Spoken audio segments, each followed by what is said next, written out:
మీ కళ్లద్దాలకు శాశ్వత పరిష్కారం కేవలం 9,999 రూపాయల నుండే LASIK surgery American laser eye హాస్పిటల్లో.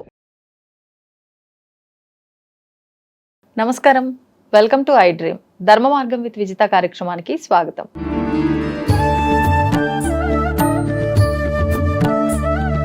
ప్రస్తుతం మనతో పాటు ఉన్నారు శ్రీ కామాఖ్య అమృత శోధన సంస్థ వ్యవస్థాపకురాలు వేణుశ్యామ అమ్మ. ఇప్పుడు అమ్మతో మాట్లాడి మరిన్ని విషయాలు తెలుసుకుందాం. నమస్తే అమ్మా. మనకి శ్రావణ మాసం ప్రారంభమైపోయింది. ముఖ్యంగా ఈ మాసంలో అమ్మవారి ఆరాధన విశేషంగా చేస్తూ ఉంటాము. మరి అమ్మవారి అనుగ్రహం మన పైన ఉండాలి అన్నా ప్రతి ఒక్కరము ఏం చేసినా కూడా ఏదో ఒకటి మనసులో సంకల్పం చెప్పుకుంటూ ఉంటాము. మాకు పలానా ఇబ్బంది ఉంది, కోరిక ఉంది, అది తొందరగా నెరవేరాలి అని చెప్పి. కానీ చాలా తక్కువ మందికే నెరవేరుతూ ఉంటాయి. కొంతమంది నిజంగా నిరాశపడుతూ ఉంటారు. అలాంటి ఇబ్బంది లేకుండా అమ్మవారి అనుగ్రహం పరిపూర్ణంగా ఉండాలి, మనం అనుకున్నది జరగాలంటే ఏం చేయొచ్చు అంటారు? అమ్మవారి అనుగ్రహం పరిపూర్ణంగా ఉండాలి అంటే మనం చేయగలిగింది ఏమీ లేదు. మన మనస్సును ఆవిడ పైన లగ్నం చేయాలి. ఎందుకు అంటే మీరు చూడండి, చాలామంది పూజలు చేసుకుంటారు. అంటే శ్రావణ శుక్రవారం అవ్వచ్చు, మంగళవారం అవ్వచ్చు, నోములు అని చెప్పి అందరినీ పిలుస్తాం. పిలిచి అందరికీ బొట్టు పెట్టి చక్కగా వాయనాలు ఇస్తాం. ఆ వాయనాలు ఇచ్చినప్పుడు కూడా చూడండి, ఇస్తున్నమ్మా వాయనం అంటే తీసుకున్నాను వాయనం అంటారు. ఎవరికి ఇస్తున్నాను అంటే నేను గౌరీదేవికి ఇస్తున్నానని ఇచ్చే ఆవిడ చెప్తుంది. అవును, నేనే పార్వతీదేవిని తీసుకుంటున్నానని ఆవిడ చెప్తుంది. అంటే ఇద్దరికి ఏం నేర్పిస్తున్నారు అని అన్నప్పుడు ఒకళ్ళ మీద ఒకళ్ళు, అంటే నువ్వు దేవతే నేను దేవతే. అంటే మామూలుగా చూడండి, మీరు ఎక్కడ చూసినా సరే స్త్రీని దేవతగా పూజించండి అని రాసి చెప్తున్నారు. అలాంటిది మన వ్రతాలు నోముల్లో నిజంగా ఎలా పూజించాలో చెప్తున్నారు. ఆ పూజించాలంటే ఇప్పుడు సపోజ్ చూడండి, మిమ్మల్ని నేను పూజ చేయాలనుకున్నాను, అప్పుడు నా మనసులోకి ఏవి ఇంకో ఆలోచన రాకూడదు. అంటే అంతకు ముందు మన ఇద్దరి మధ్య జరిగిన సంఘటనలు ఏవి మనం గుర్తుపెట్టుకోకూడదు. అంటే అంత ప్రేమగా పూజ అన్నది చెయ్యాలి, అనుభవిస్తూ. అది చెయ్యాలి అంటే ఏం లేదు, మనసులో మనకున్న ఎమోషన్స్ ఏవి ఇక్కడ ఈ పూజలోకి రాకూడదు. అది వచ్చినప్పుడే ఏమవుతుంది అని అంటే దేవుడికి మనం ఏదో చేస్తున్నాం అని అనుకుంటూ ఉంటాం, కానీ నిజం చెప్తే అసలు ఏమీ చెయ్యం. దానికి తోడు ఇంకా ఇంకొంచెం మంది అడ్వాన్స్. ఆ అడ్వాన్స్ ఏంటి అంటే వచ్చిన వాళ్ళందరికీ మాట్లాడడంలోనూ వాళ్ళకి ఎక్స్ప్లెయిన్ చేయడంలోనూ వీటిల్లో ఉన్న సరదా నిజంగా వచ్చిన పని. అంటే పూజకు వచ్చిన వాళ్ళైనా అదే దేవుడి కోసం వచ్చారు, పూజ చేస్తున్న వాళ్ళైనా అదే దేవుడి కోసం చేస్తున్నారు. అప్పుడు మిమ్మల్ని నేను పొగుడుతూ లేకపోతే నా గొప్పలు మీకు చెప్తూ ఇవన్నీ అసలు అవసరం లేదు. ఎందుకంటే మీరు వచ్చింది పూజకే కదా. ఆ దేవత అనుగ్రహం వచ్చిన వాళ్ళకి కలగాలి, చేసుకుంటున్న వాడికి కలగాలి, అంతే, ఇద్దరికీ కలగాలి కదా. అంటే మిమ్మల్ని నేను ఎందుకు పిలిచాను అంటే మీకు అనుగ్రహం కలగాలి. అప్పుడు మనం ఈ అంటే అల్పుడు ఎప్పుడు బలుకు ఆడంబరంగాను అక్కర్లేని మాటలు ఎప్పుడైతే మాట్లాడుతున్నామో తీరా మనం దేవత అనుగ్రహం. ఎందుకంటే దేవుడితో కనెక్షన్ పెట్టుకోవాలంటే ఏం చేయాలి? ఆడ కూర్చుని ఇప్పుడు శుక్రవారం పూజకు వచ్చారు, ఏ లక్ష్మీ అష్టోత్తరమో లక్ష్మీ సహస్రనామమో చదువుకోవాలి. లేదు అనుకోండి, శుభప్రదమైన బీజాక్షరం శ్రీంకారం చెప్పుకుంటూ ఉండాలి. దానివల్ల ఏమవుతుంది అని అంటే ఆ దేవత మీద మన మనస్సు అన్నది లగ్నం అవుతుంది. అసలు మాట్లాడకుండా పూజ చేయండి అని చెప్పడానికి కూడా రీజన్ ఏంటి అంటే ఎప్పుడైతే ఈ పెదాల కదలిక అన్నది ఆగడం మొదలు పెట్టిందో స్లోగా మన ఇన్నర్గా మనం వెళ్ళడం మొదలు పెడతాం.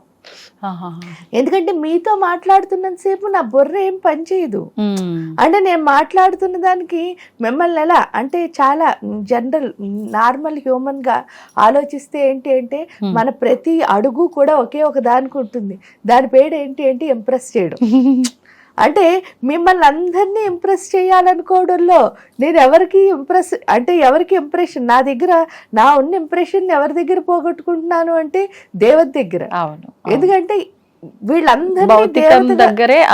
వీళ్ళందరినీ దేవతగా కొలిచినా కూడా మనం చేసే పని ఏమిటి అని అంటే వాళ్ళతో సవ్యమైన మాటలు. అంటే దేవత వస్తే చూడండి ఎంత మర్యాదగా ఉంటాం, అలా ఉంటాం. అది లేదు ఇది లేదు. అంటే చూడండి మన ఆడంబరాలు గొప్పలు చెప్పుకోవడంలో టైం వేస్ట్ చేయడం ద్వారా మనలో ఉన్న ఇంకా ఏదైనా ఇంతకు ముందు మంత్రాలు చదవడం వల్ల ఒక శక్తి ఏదో వచ్చిందనుకోండి, ఆ శక్తిని కాస్త మనం ఏం చేస్తున్నాం, బయటికి పోగొట్టుకుంటున్నాం. అంటే ఇప్పుడు ఏమవుతుంది, ఎక్కువ ఎంత మాట్లాడతామో అంత మన ఎనర్జీ అంటే ఏంటి అంటే అక్కర్లేని మాటలు ఏది మాట్లాడినా సరే మన శక్తి అన్నదాన్ని మనం కోల్పోతున్నాం.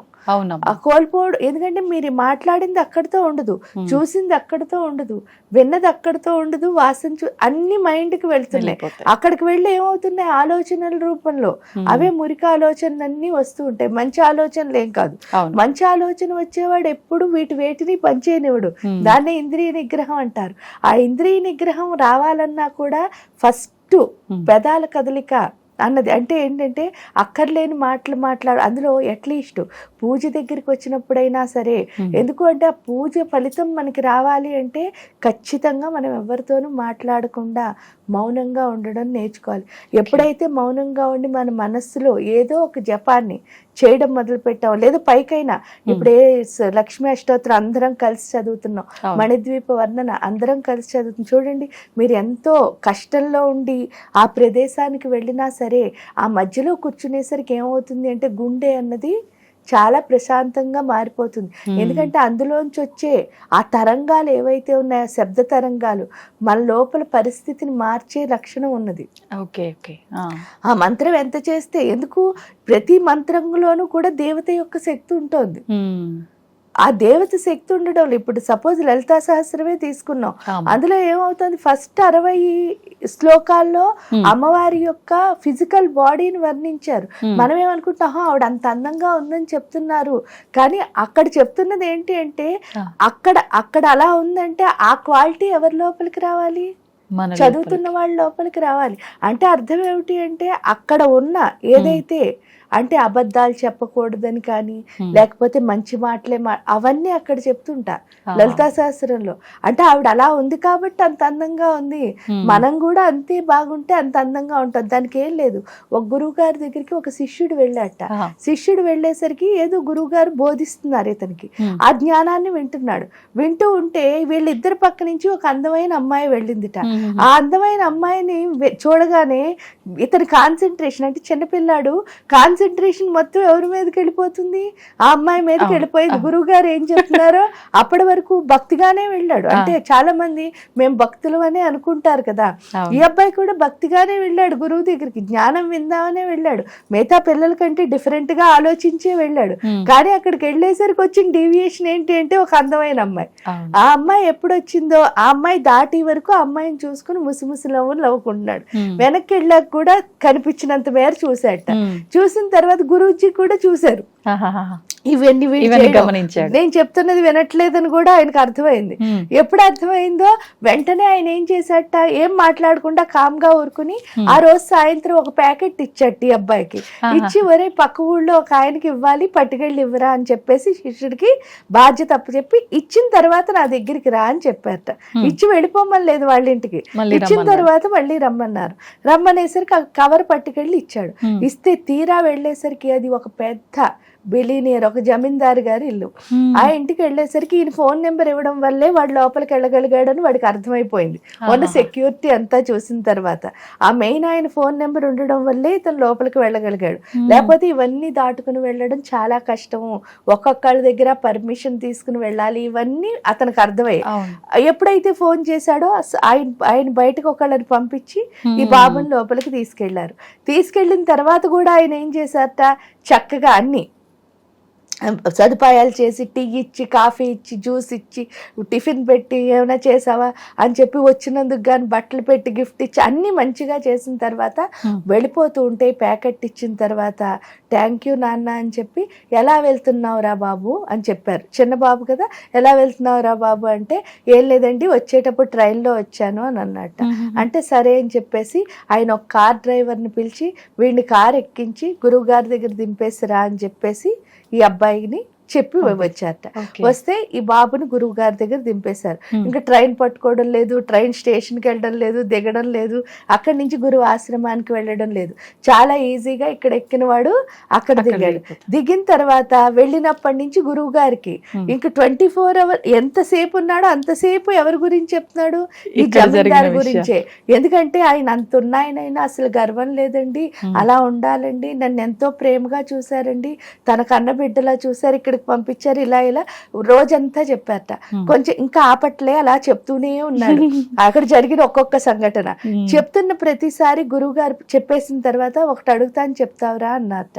అంటే ఏమిటి అంటే, నిన్న ఒక అమ్మాయి అలా వెళ్ళింది కదరా నాయన, అప్పుడు ఆ అమ్మాయిని చూసావు కదా చివరి వరకు వెళ్ళిన తర్వాత, చూసినప్పుడు నీకేమనిపి అంటే నువ్వు ఎంతసేపు గుర్తు పెట్టుకున్నావురా అమ్మాయిని అన్నట్ట. అంటే ఏముంది గురుగారు 10 నిమిషాల్లో మర్చిపోయాను అన్నట్ట. ఆ అమ్మాయి చాలా అద్భుతమైన అందమైన అమ్మాయి అనుకో, ఇంతకంటే ఎంతసేపు గుర్తు పెట్టుకుంటావురా అన్నట్ట. అంటే ఇంకో అందమైన అమ్మాయి కనిపించే వరకు, వీటి పాపం నిజమే చెప్పాడు, అబద్ధం చెప్పలే, ఇంకో అందమైన అమ్మాయి కనిపించే వరకు గుర్తు పెట్టుకుంటానండి అన్నారు. మరి జమీందారు గారిని ఎప్పుడు ఎంతసేపు గుర్తు పెట్టుకుంటావురా అన్నారు. అంటే నేను చచ్చిపోయే వరకు మర్చిపోనండి అని చెప్పాట. చెప్తే అప్పుడు గురువుగారు ఒకటే చెప్పారట, ఏంటి అంటే చూడరా, శరీరానికి సంబంధించిన సౌందర్యాన్ని ఎంత అందమైనా సరే దానికంటే అందమైనది వచ్చేసరికి అందాన్ని నువ్వు మర్చిపోతున్నావు. అంటే శరీరానికి సంబంధించిన సౌందర్యాన్ని నువ్వు 10 నిమిషాలు లేదా ఇంకోటి కనిపించే వరకు గుర్తుపెట్టుకుంటున్నావు అంతే. కానీ ఆత్మ సౌందర్యం అన్నది ఉన్నది చూసావే, అది ఏంటి అంటే నీ జీవితం అంతా నువ్వేం చేస్తావుట, గుర్తుపెట్టుకుంటావు. అంటే ఆ ఆత్మ సౌందర్యం అన్నది ఎక్కడి నుంచి వస్తుంది అంటే మంత్రజపంలోనే. అది మనకు అర్థం అవ్వాలంటే, అయ్యో నాకు అర్థం తెలియదండి, మీకు అసలు అర్థం తెలియక్కర్లే. ఎందుకంటే ఋషులు మునులు మనకి ఏం తెలిసినా తెలియకపోయినా మనలో మార్పు వచ్చే విధానంలోనే ఆ మంత్రాలన్నీ పెట్టారు వాళ్ళు. కాబట్టి జస్ట్ మనం చదివితే చాలు, ఆటోమేటిక్గా ఏం మారుతుంది, మన ఆత్మ సౌందర్యం అతి సూక్ష్మదేహంలో ఉన్న మొత్తం చెడంతా బయటకు వస్తుంది. అప్పుడు ఆటోమేటిక్గా ఏంటి అంటే, మీరు లలితా సహస్రంలో ఏదైతే అమ్మవారు అందాన్ని వర్ణిస్తున్నారో అది ఎవరిలో చూడొచ్చు అని అన్నప్పుడు మీలోనే చూడొచ్చు. అది మనలో చూడాలి అంటే ఏం లేదు, కొంచెం మనస్సును అక్కడ పెట్టి అక్కర్లేని మాట చూడండి, చదువుతూ ఉంటారు, మధ్యలో ఎవరో వస్తే వాళ్ళతో బాగున్నారా అండి కూర్చోండి అంటారు. అది కాదు, మీదంతా హాయిగా ఒక ఫ్లోలో వెళుతోంది. దాన్ని మనసుతో పెట్టి చదివిన తర్వాత ఏం పర్వాలే, పూజ అయ్యే వరకు వాళ్ళు ఉంటారు, హ్యాపీగా మాట్లాడండి. వచ్చిన వెంటనే కాలంటే మీరు మాట్లాడక్కర్లే, చేత్తో నమస్కారం పెట్టి కూర్చోండి అని చెప్పి మీ పని మీరు కూడా చెయ్యొచ్చు. అది ఎంత బాగా చేసుకుంటారో అంత బాగా మార్పు వస్తుందమ్మా.